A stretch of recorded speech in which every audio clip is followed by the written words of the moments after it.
Bonjour à tous et à toutes, pardon. Je remercie l'association DENI de m'avoir invité à venir réfléchir un peu avec vous sur ces questions de droit à l'enfance. Moi, personnellement, j'ai travaillé en fait sur les parcours des enfants confiés dans le cadre d'un placement à l'aide sociale à l'enfance.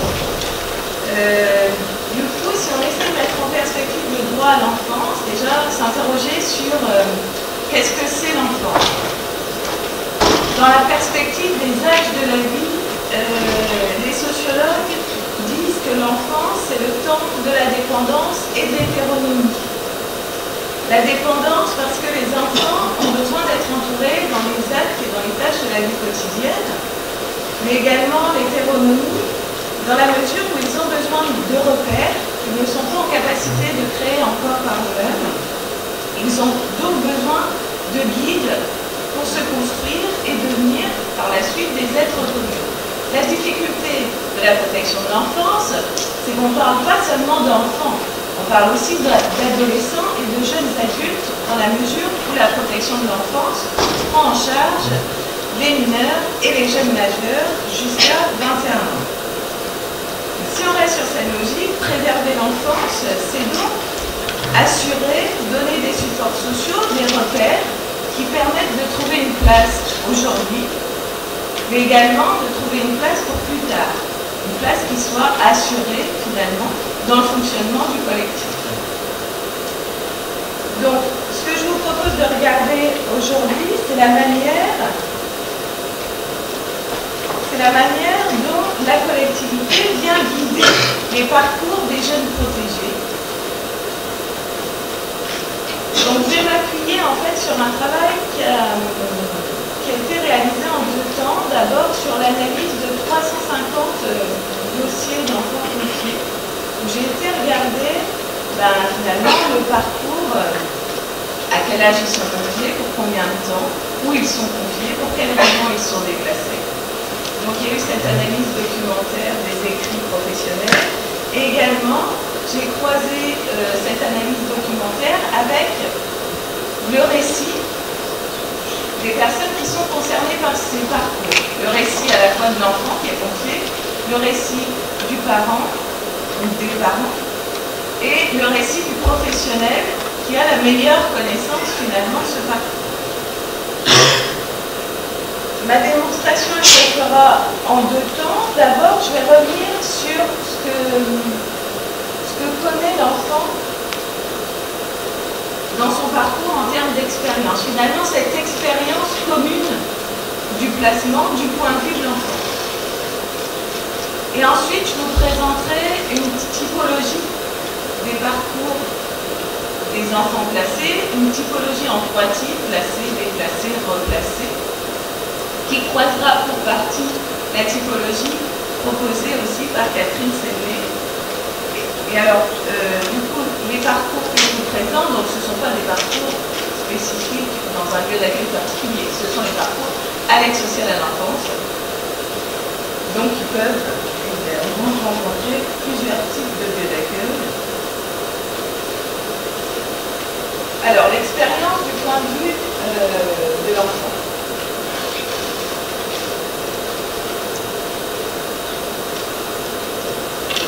Déjà, tout placement initie une séparation, c'est-à-dire un déplacement du lieu de vie originel de l'enfant, sa famille, vers un lieu d'accueil. Je laisse de côté les placements à domicile. Mais dans l'idée de cette séparation, il y a une forme de gravité du placement qui n'échappe pas à l'enfant. L'enfant n'arrive pas au départ à se représenter finalement cette mesure de placement comme une éventuelle protection. Il est pris dans les représentations ordinaires qui circulent sur le placement, ces représentations ordinaires qui désignent d'un côté des mauvais parents et de l'autre des pauvres enfants. L'enfant au départ est proche aussi des craintes parentales liées au placement. Un placement, même s'il est préparé, ce n'est pas un camp de vacances. Avec toujours aussi le risque d'être dépossédé des décisions sur la suite du parcours. Les accueils provisoires qui se poursuivent en mesure d'assistance éducative et une mesure d'assistance éducative pour 2 ans qui se renouvelle. Donc il y a dans tout placement une forme de gravité qui ne peut pas échapper à l'enfant. Et l'enfant qui n'avait pas conscience forcément d'être en danger devient un enfant protégé. Cette catégorie, il va se l'approprier progressivement. D'autant que l'enfant, en fait, dans sa première représentation du placement, il est pris aussi dans la représentation plus globale que peut avoir la famille, qui envisage le placement comme une forme de sanction qui s'ajoute aux difficultés qui sont cumulées dans la famille. On voit en fait, quand on essaie de caractériser le milieu d'origine de la famille, que ce sont des familles qui cumulent plusieurs difficultés, difficultés sur le plan de l'emploi, de la santé, du logement, et ces difficultés cumulées créent aussi du coup des difficultés éducatives qui vont être perçues comme un environnement qui sera peu favorable au développement de l'enfant.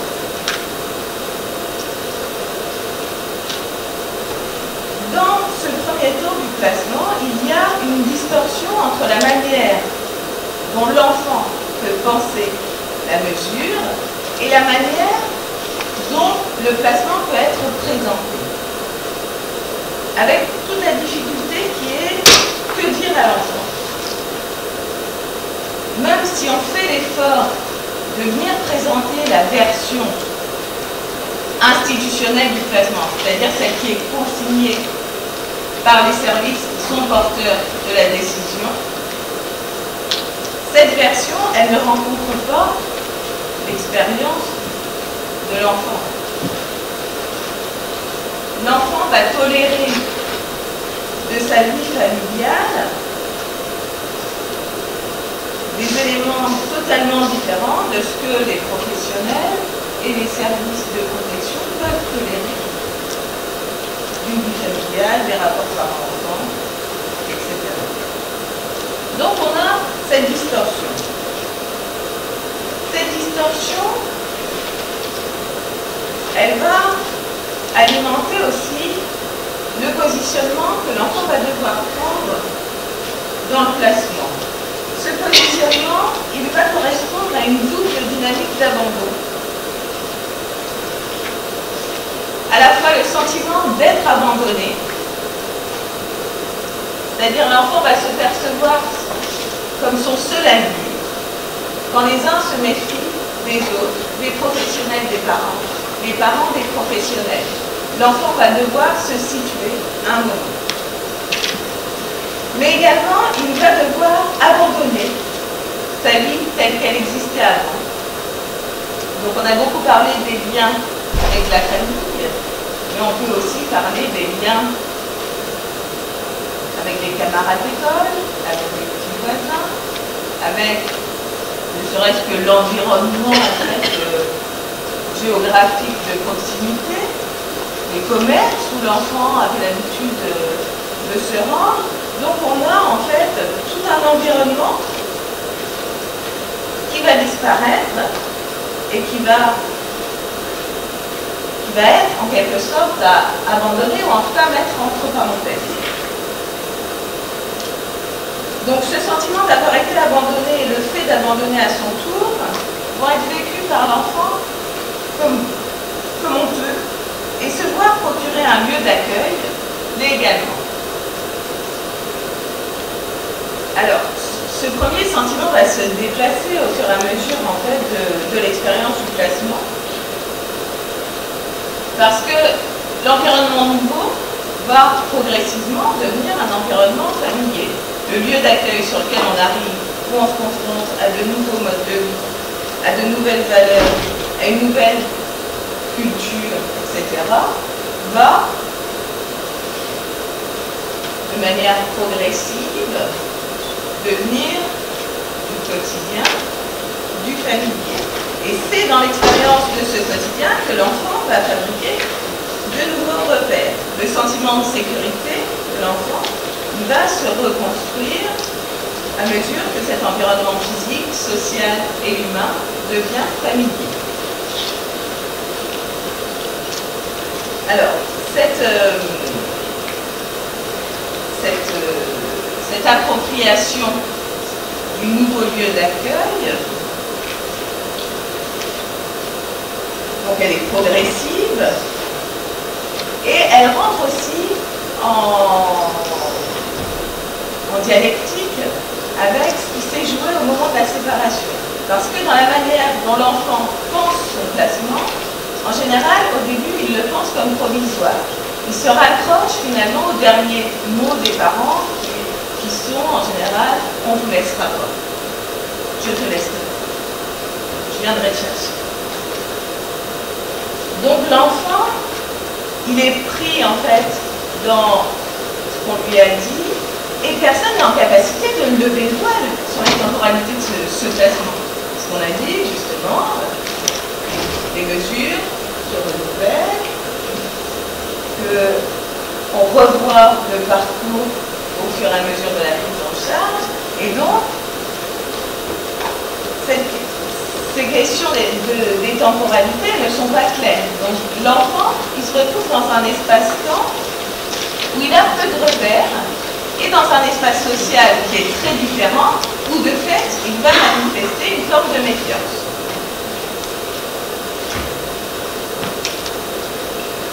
Donc, progressivement, il va pouvoir s'approprier cet environnement. L'appropriation de l'environnement donc se joue sur du quotidien et du présent. L'institution est en peine pour baliser l'avenir. On va construire un projet pour l'enfant, mais qui va s'adapter au fur et à mesure aussi. Les enfants ont besoin de famille, etc. Donc, cette question des temporalités, même si elle sera peut-être un peu plus affirmée avec le projet pour l'enfant, elle restera toujours avec des contours qui sont flous, qui sont liés à la nature humaine, qui se construisent progressivement. On ne peut pas tout valider. Ce qu'on va avoir en fait, en fonction des types de lieux d'accueil, on va demander à l'enfant des engagements un peu différents. Quand on est sur l'accueil collectif, le fonctionnement collectif oblige à stabiliser des règles dans le lieu de vie. Ces règles sont explicites et du coup, pour l'enfant, pour s'y intégrer, ce sera a priori plus facile. Quand on est du côté de la famille d'accueil, les règles de vie, elles ne sont pas affichées sur un règlement intérieur. Elles demandent une implication plus grande du côté de l'enfant pour intégrer justement l'implicite du quotidien, c'est-à-dire à quelle heure je peux prendre ma douche, à quelle heure je peux me lever dimanche ou samedi, tous ces éléments en fait qui vont être appropriés au fur et à mesure. Ce travail d'appropriation, il est conséquent pour un enfant qu'on déplace d'un lieu d'accueil à un autre. Du coup, l'enfant qui va faire ce premier effort d'appropriation quand il arrive dans le placement, il ne va pas comprendre à un moment donné qu'on le déplace vers un nouveau lieu d'accueil. Ce déplacement, du coup, il peut être synonyme de rupture pour beaucoup d'enfants. Donc il y a un premier déplacement du lieu d'origine vers un lieu d'accueil, un premier lieu d'accueil qui est souvent pensé comme provisoire, où on va observer l'enfant pour l'orienter vers un lieu d'accueil plus adapté, et il y aura des déplacements. Donc ces déplacements peuvent être considérés par les enfants comme des ruptures, ou au contraire, comme des petites victoires, si c'est l'enfant lui-même qui a dicté ce déplacement en fréquence, en montrant des signes d'inadaptation en fait dans le lieu d'accueil. Et donc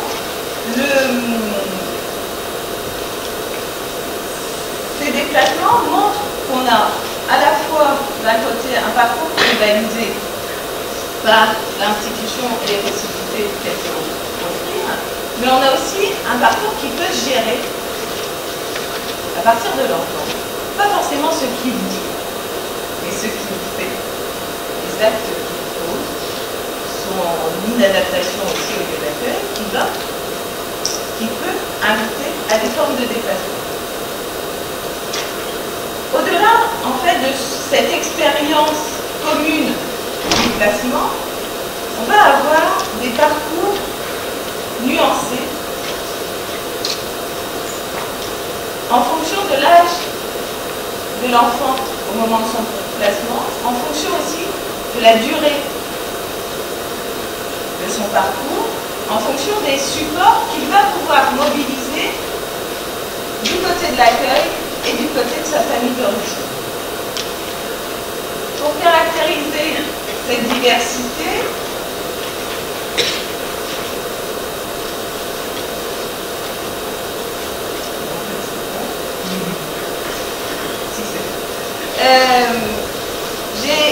j'ai construit en fait une typologie de parcours de placement. Alors, cette typologie, ce sont finalement les tendances des parcours. Trois tendances. Une première tendance qui est celle des enfants, que j'ai appelé les enfants placés, dans la mesure où c'est des enfants qui vont trouver une place dans le système de protection de l'enfance. Ces parcours sont caractérisés en général par une précocité du placement, par un temps d'accueil qui est long et continu dans un même lieu d'accueil. C'est-à-dire que dès le début du placement, on sait que l'accueil risque d'être durable et on sait que ce qu'on va investir sur l'enfant, c'est pas seulement pour du profit. Et là, on va voir dans ce type de parcours que l'enfant va pouvoir dégager de réels supports dans cette protection. Donc, c'est vraiment ces parcours d'affiliation, tels qu'a pu les décrire aussi Catherine Sévigné tout à l'heure. C'est par exemple la situation d'Astrid. Astrid, elle a été placée, alors, je dis précocement, mais ici, par exemple, Astrid, elle avait 8 ans. C'est pas non plus un nourrisson. Elle a 20 ans quand je la rencontre et ça fait 12 ans qu'elle est confiée. Elle est la troisième d'une famille de 8 enfants qui ont tous connu une expérience de placement. Au moment où j'enquête, elle est toujours dans la même famille d'accueil et en contrat de majeur. Et par ailleurs, son inscription dans cette famille d'accueil, elle s'inscrit au-delà de la mesure, puisqu'elle est la marraine d'un des petits-enfants du couple d'accueil. Donc on a bien, en fait, c'est une dynamique d'affiliation qui va au-delà aussi du contrat de protection. Alors ça ne veut pas dire qu'à côté de ça, Astrid, elle a pas vu sa mère. Elle a vu sa mère pendant ses 12 années de placement, mais de manière très intermittente. Pendant 5 ans, elle n'a pas du tout vu sa mère.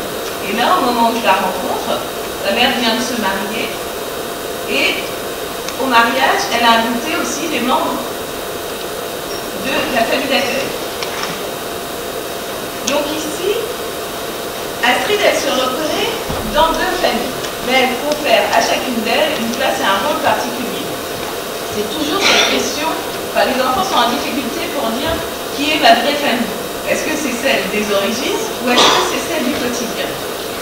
Finalement, ils savent qu'il y a ces 2 familles qui cohabitent, mais avec cette difficulté à nommer les liens qui caractérisent chacune de ces familles familiales. Alors, ce processus d'affiliation à la famille d'accueil, il est possible, bien sûr, quand il y a stabilité du lieu d'accueil. Quand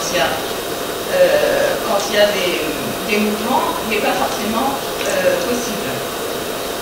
Donc c'est à ce type de parcours précoce et promis à des temps de parcours long que s'adresse notamment la loi de 2016 en cherchant aussi à promouvoir d'autres formes de protection pour l'enfant, d'autres formes de statut pour l'enfant. Notamment en se rapprochant de possibilités d'adoption.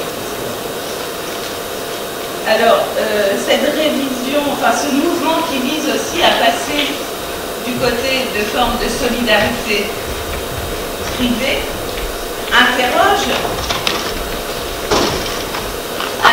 aussi la manière dont on peut catégoriser à un moment donné les difficultés parentales. Parce qu'on sait qu'il y a des parents qui sont très distants au début de la mesure de placement et qui reprennent plus tard, à la rencontre d'un nouveau conjoint, quand ils ont une nouvelle dynamique professionnelle, qui reprennent un peu plus de pouvoir d'agir. Comment on rend compte de ce côté un peu dynamique aussi dans la construction des capacités parentales quand on est du côté de cette catégorie de délaissement parental. Enfin, ça questionne aussi ces catégories. Mais tout l'enjeu dans la situation d'Astrid et dans la situation de ces enfants placés, donc là, moi c'est des situations, j'ai enquêté en 2006, ça fait 10 ans. C'est des situations qu'on retrouve encore aujourd'hui. Tout l'enjeu, c'est de reconnaître aussi ces doubles parentés, sans forcément les hiérarchiser, mais permettre aux enfants, en fait, de pouvoir s'appuyer aussi sur à la fois la connaissance des origines et cette parenté au quotidien qui va au-delà du contrat d'accueil. Deuxième type de parcours, le parcours que j'ai ajouté, celui des enfants replacés. Donc des enfants qui vont être pris dans des formes d'aller-retour entre placement et famille. Du coup, ces allers-retours entre placement et famille vont être fonction aussi des capacités du côté de la famille à gérer finalement le cadre éducatif et la prise en charge quotidienne des enfants. Donc l'organisation de ces parcours, il peut être comparé à celle des enfants de parents séparés. On est dans une logique un peu de garde alternée entre les services de placement et les parents. À la différence du premier type de parcours où l'enfant va s'inscrire prioritairement du côté de sa famille d'accueil, du côté des enfants replacés, on a une inscription qui est du côté de la famille d'origine. On va avoir des supports en fait familiaux qui vont être étayés par le placement, mais étayés provisoirement. L'enfant va se situer avant tout du côté de sa famille d'origine. Donc c'est par exemple la situation de Dylan. Dylan, donc il a été placé à l'âge de 11 ans. Et ça fait 3 ans qu'il est accueilli en famille d'accueil de manière séquentielle. Donc c'était avant la loi de 2007 qui donnait la possibilité de cet accueil séquentiel, mais c'était des choses qui avaient déjà été mises en place par les éducateurs. Donc un accueil 3 jours par semaine et un week-end sur 2. Il considère le placement un peu comme un joker, comme une carte supplémentaire qui lui permet d'avoir, en fait, de pouvoir mettre en regard le modèle familial que lui offre son père, qui est seul, avec un modèle familial immaternant qu'il trouve du côté de la famille d'accueil. Il va trouver des supports vraiment très différents dans ces deux environnements de référence. Alors, le parcours de Dylan, il est sur de l'accueil séquentiel, mais c'est des parcours aussi qu'on va retrouver dans le cadre d'aller-retour. Une mère qui va être hospitalisée et un accueil provisoire qui va être prononcé pour 1 mois. Retour du côté du domicile familial, on rencontre des difficultés, une action en milieu ouvert se met en place. On va avoir en fait ces allers-retours, ces négociations finalement permanentes entre la famille et le système de protection.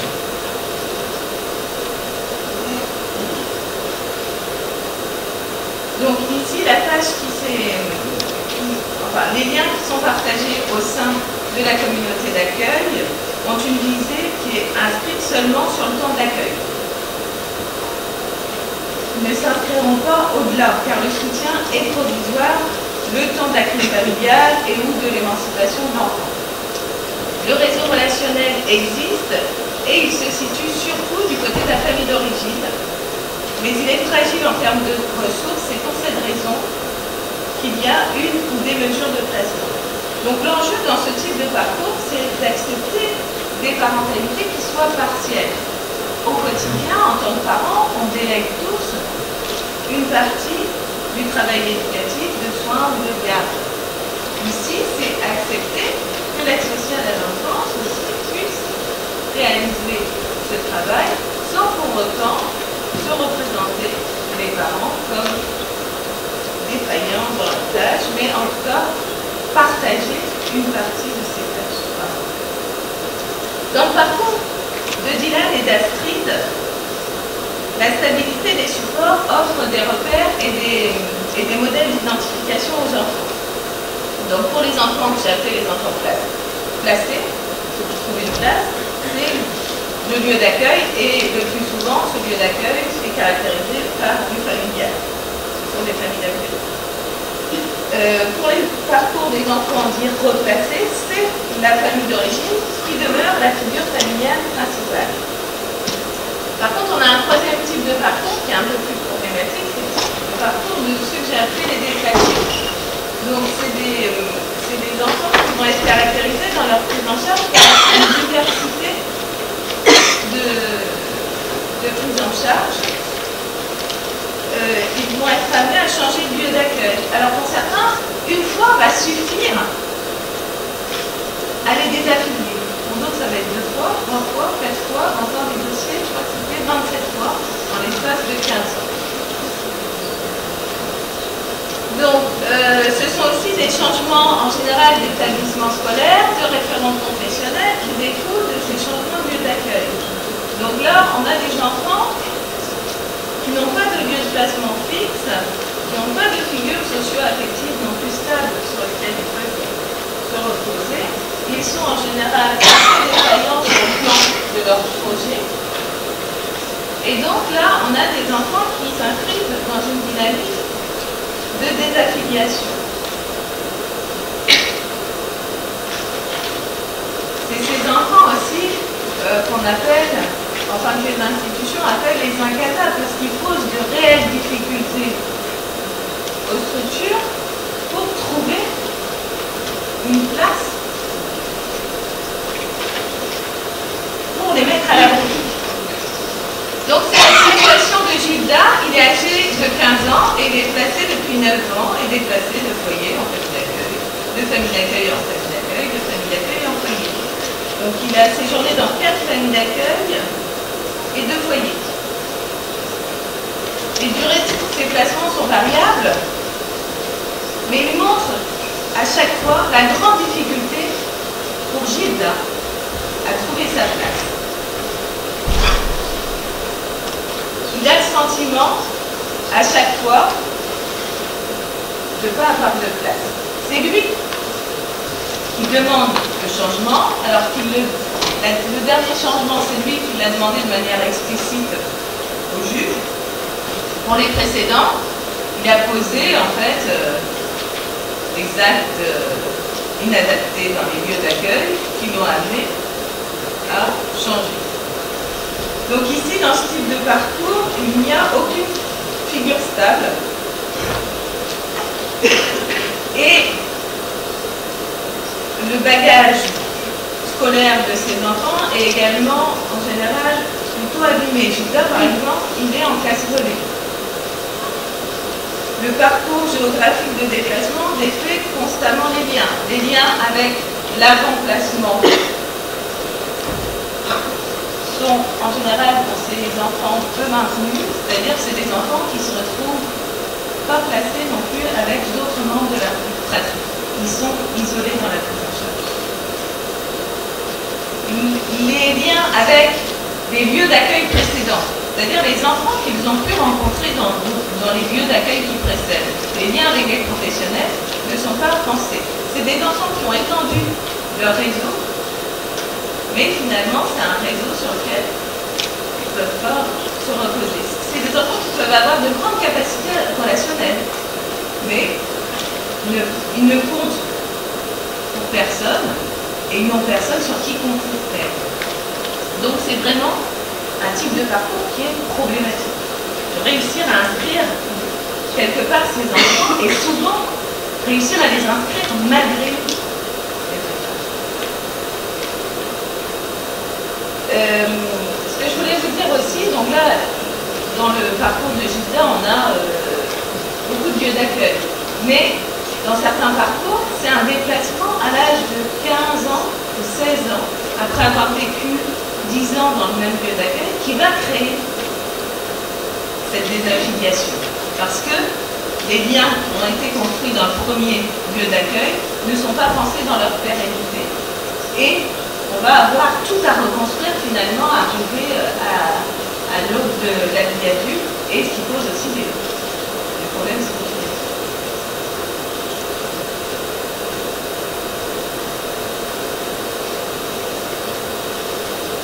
Donc, 3 types de parcours avec 3 enjeux quelque peu différents.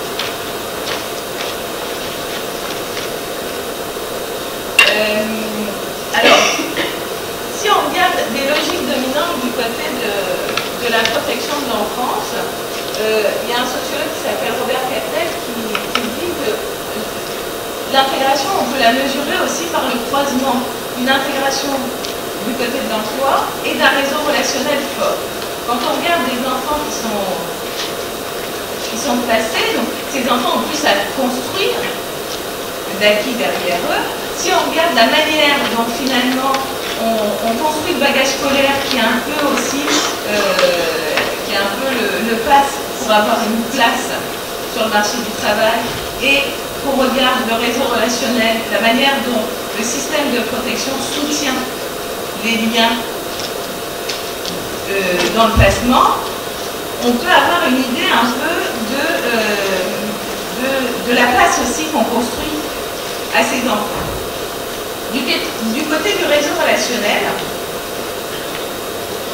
les liens familiaux, le maintien des liens familiaux par notamment les droits de visite, l'hébergement, les correspondances, donc ça c'est quelque chose qui est fortement pensé. Par contre, tous les autres liens qui ont été construits avant ou pendant la période protégée, on a du mal à les penser. Donc la loi de 2016, elle vient réactiver un peu cette idée que l'enfant, il n'est pas pris seulement dans les liens aussi avec sa famille d'origine, mais il y a plein d'autres liens. Il y a une stabilité à penser autour des liens qu'il peut par ailleurs créer.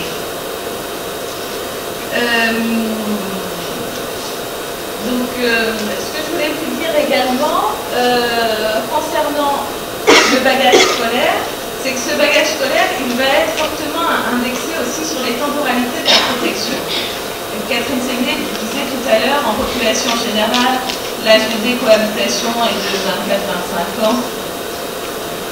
Du côté des enfants qui sont protégés, de toute façon, au plus tard, à 21 ans, même si la loi de 2016 aussi prévoit qu'ils puissent finir maintenant leur scolarité, mais disons qu'ils doivent raisonner leur parcours scolaire ou leur parcours de formation en fonction de cette prise d'autonomie précoce. Donc on ne donne pas plus à ceux qui sont dans des situations difficiles, qui sont dans des situations les plus difficiles. De la même manière, leurs parcours scolaires sont peu réversibles.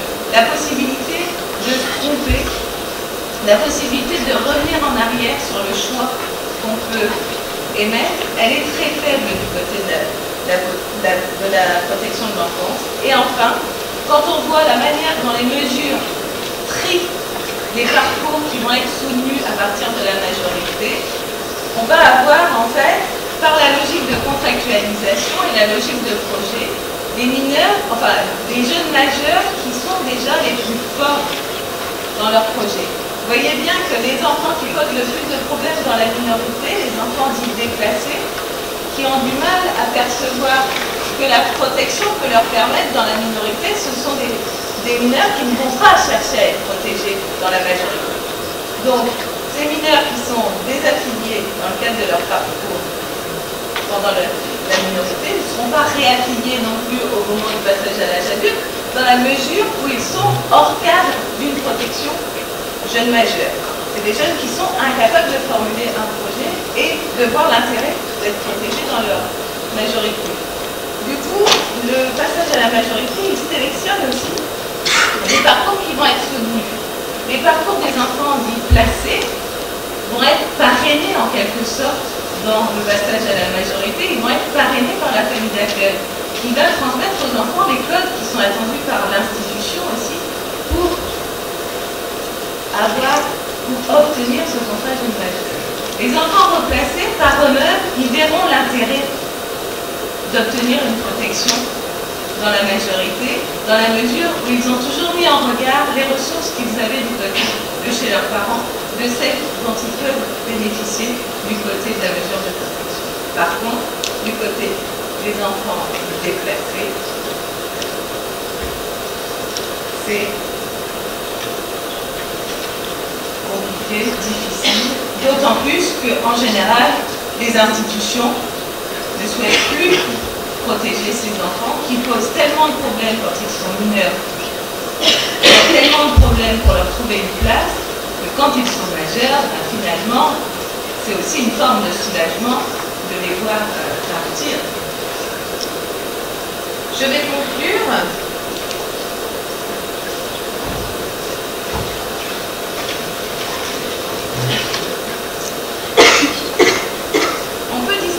Deux types de droits. Le droit A, c'est-à-dire toutes les obligations des adultes vis-à-vis des enfants, le droit à la sécurité, le droit à la protection, et le droit 2, c'est-à-dire les libertés qui sont offertes à l'enfant, le droit de dire, de s'exprimer, de savoir, mais aussi le droit de penser, d'être reconnu comme sujet.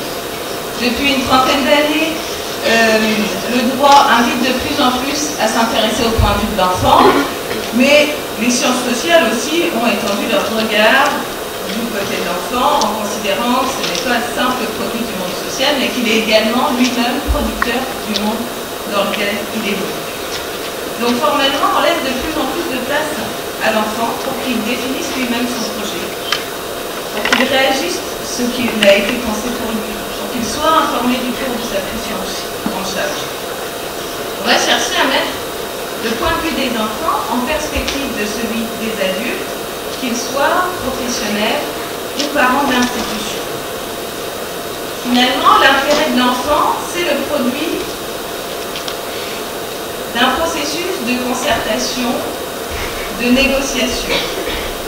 C'est une composition, une fabrication qui recouvre plus ou moins le programme institutionnel. Cette composition, cette négociation, cette fabrication, elle est orientée par des rapports de force et par les positions de chacune des parties dans ce débat. Et ces positions ne sont pas égales.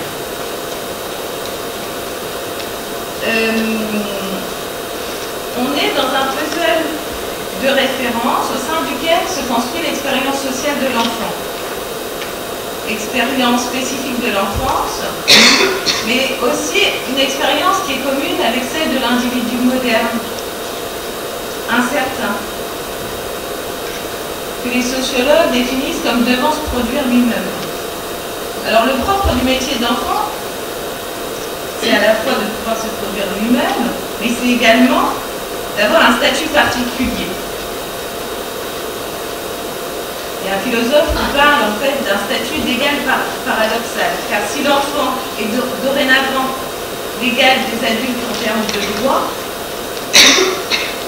il est également cet égal paradoxal qui a besoin d'eux pour être ce qu'il est.